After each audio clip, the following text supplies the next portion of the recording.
आप तो जानती हो मैं तो भैया के चरणों का दास हूँ, इसलिए मैं भी भैया के साथ वन में जाना चाहता हूँ।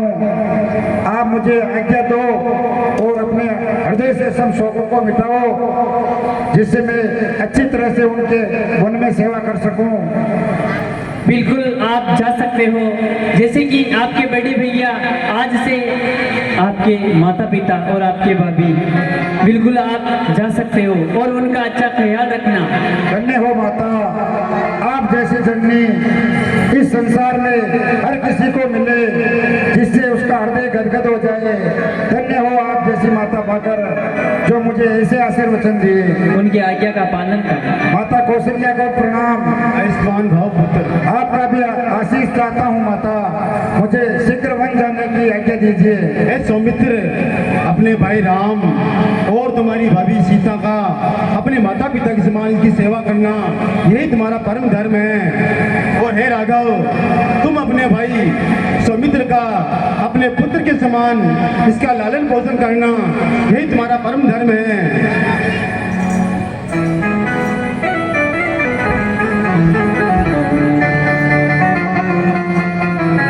हे राजरानी मातेश्वरी, हाँ हाँ पुत्र, हम आपके श्री चरणों में प्रणाम करते हैं और वन गमन की आज्ञा चाहते हैं।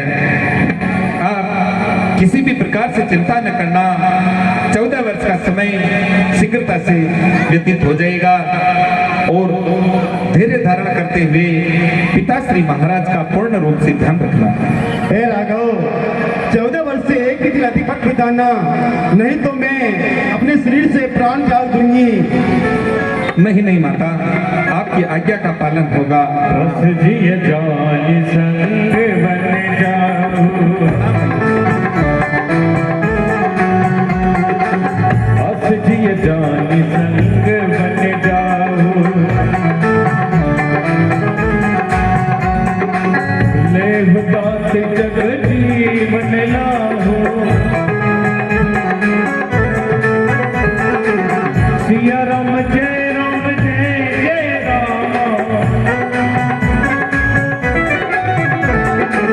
सिया राम जय राम जय जय राम।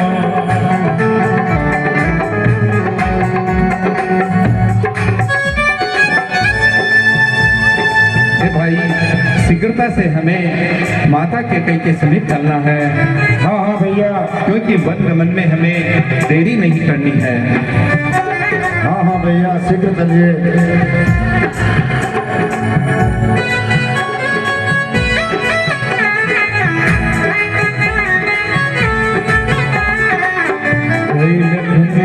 जान की नाता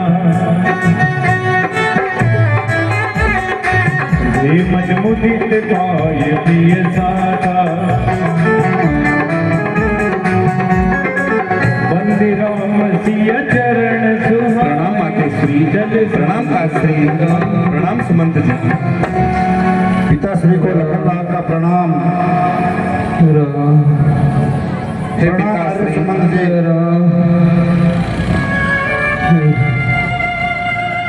हे पिताश्री, आपके आदेश से आपका पुत्र राम आपके समक्ष उपस्थित है और माता पिता की आज्ञा का पालन करने हेतु 14 वर्ष के लिए वन को जाना चाहता है। आप मुझे आज्ञा प्रदान कीजिए। हे तात, देश काल परिस्थिति के अनुसार मैं छोटे मुंह बड़ी बात आपसे कुछ कहना चाहता हूँ। मुझे अपना अबोध और नादान बालक समझकर क्षमा करना। हे पिताश्री, इस संसार में उसी पुत्र का जन्म लेना सार्थक है जो अपने माता पिता के वचनों में अनुराग रखे, जिसके चरित्र और यश को सुनकर माता पिता को प्रसन्नता मिले। जो व्यक्ति अपने माता पिता को प्राणों से भी अधिक चाहता हो, उसका यह लोक और परलोक सुधर जाता है। हे पिताश्री, हमारी रघुवंश की महान यशोगाथा और कीर्ति के अनुसार हम वचन का पालन करने के लिए तत्पर है। आप प्रेम के वशीभूत होकर इस प्रकार से शोक और विषाद को मिटा दीजिए। मुझे तो सबसे बड़ा दुख एक ही बात का है कि आपने मुझे सर्वप्रथम क्यों नहीं बताया, क्या मुझसे कोई अपराध हुआ? जब मैंने आकर माता के कैसे पूछा तो मुझे बड़ा आश्चर्य हुआ कि क्या इस सेवक राम से कोई अपराध हुआ जो मेरे पिताश्री ने अपने श्रीमुख से मुझे कुछ नहीं कहा। हे पिताश्री, आप तो जानते हैं कि यदि कर्तव्य पथ पर आगे बढ़ते हुए प्रमाद कर दिया जाए, शोक विषाद या प्रेम के वशीभूत होकर, तो इस संसार में अपयश मिलता है, निंदा का पात्र बनना पड़ता है। और एक जो स्वाभिमानी पुरुष होता है उसके लिए एक बार अपयश का भागी बनना करोड़ों बार मृत्यु से भी अधिक कष्टदायी होता है।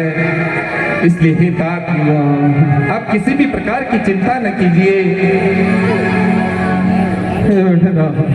और मैं आप उनको बदल जाओ। कह के वचनों से मैं बंदा हूँ, आप नहीं।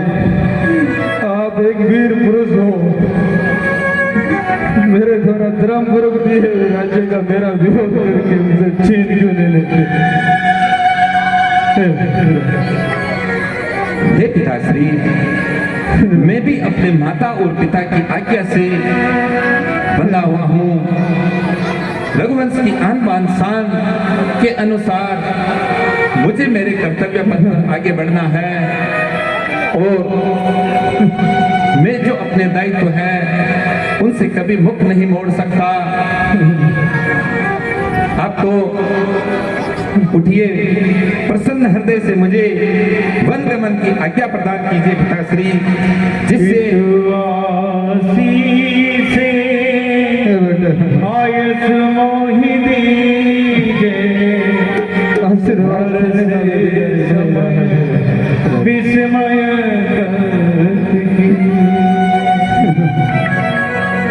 पिताश्री, आप किसी भी प्रकार की चिंता न कीजिए।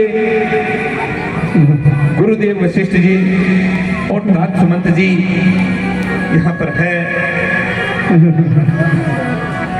हे पुत्र राम, आपके पिता महाराज तो आपसे बहुत ही स्नेह करते हैं, इसीलिए अब आपको वन जाने की आज्ञा नहीं दे रहे हैं। मैं तुम्हारी माता तुम्हें आज्ञा देती हूँ पुत्र कि शीघ्र जाओ वन को और अपने पिताश्री की के वचनों की पालना करो पुत्र। देर मत करो हे राम, देर मत करो हे राम। ये लो भगवा भेष, माता तुमको आज्ञा देती, छोड़ दो मेरे भरत का देश। शीघ्र करो राम, शीघ्र करो।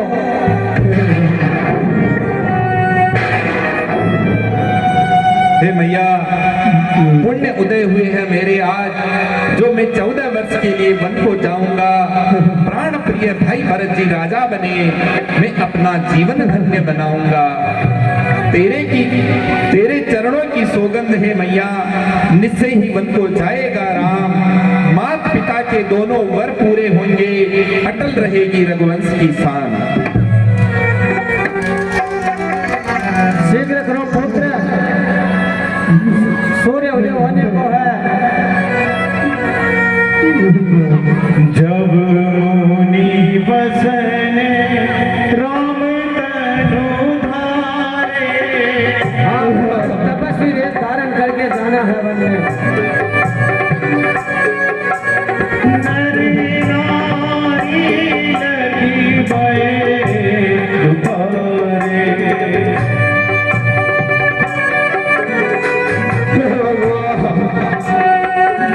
ये दृश्य देखकर मेरे प्राण जो देखने वसनो तनु माही।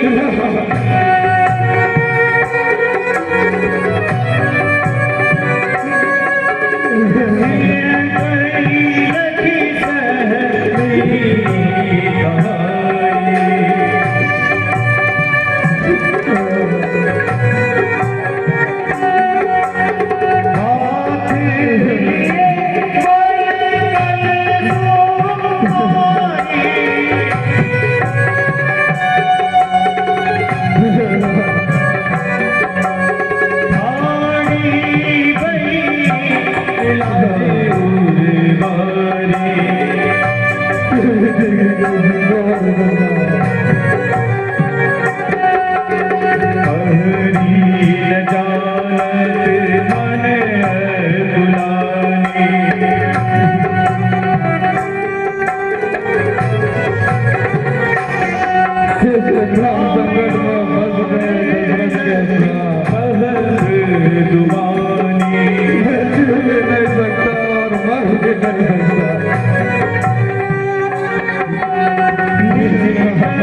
हे मातेश्वरी, हाँ पुत्र। आपके श्री चरणों में दास का दंडवत प्रणाम। चिरंजीवी रहो पुत्र।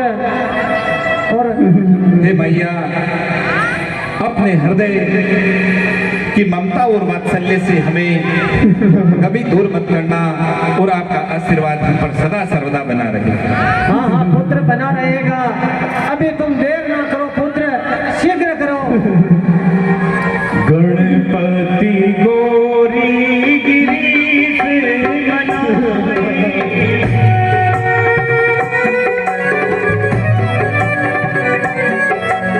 चले आशीष पाए रघुराई।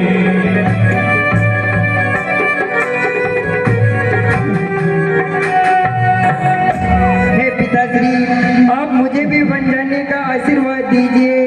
जानकी, हे मेरे पुत्र, तू उनको मत जा। मैं महाराज जनक को क्या मुँह दिखाऊंगा। मैंने उनसे आपको महारानी की तरह लगने की वचन दिया। हे मेरे पुत्र, हे लक्ष्मी, मैं जानता हूँ तू के जैसे कुलसास के साथ नहीं रहना चाहती है, तो तू अपने पिता के घर चले जाना। पर मन को मत जा मेरे पुत्र, ये मन के सैन्य कष्ट तेरे से नहीं सह जाएंगे मेरे पुत्र। नहीं नहीं पिताश्री, तू मन को मत जा। मेरे तो प्राण ही इनके साथ ही चले जाएंगे। फिर आप मेरा मृत शरीर को रखकर आप यहाँ क्या करोगे? हे पिताश्री, मुझे पति चरण सेवा करने से वंचित ना कीजिए। आप मुझे पति चरण सेवा करने का आशीर्वाद दीजिए पिताश्री। मैं तो इनके बिना एक पल भर भी जीवित नहीं रह सकती हूँ। हे वैदेही, हे अनुज लखन, हमें हाँ भैया, शीघ्रता से माता पिता के श्री चरणों की वंदना करके वन गमन करना चाहिए। हे दासश्री, क्षमा कीजिएगा, मैंने बहुत समझाया, लेकिन मेरे साथ जानकी और अनुज लखन भी वन करना चाहते हैं। ओ निकोट वंदन पिताश्री। आशीर्वाद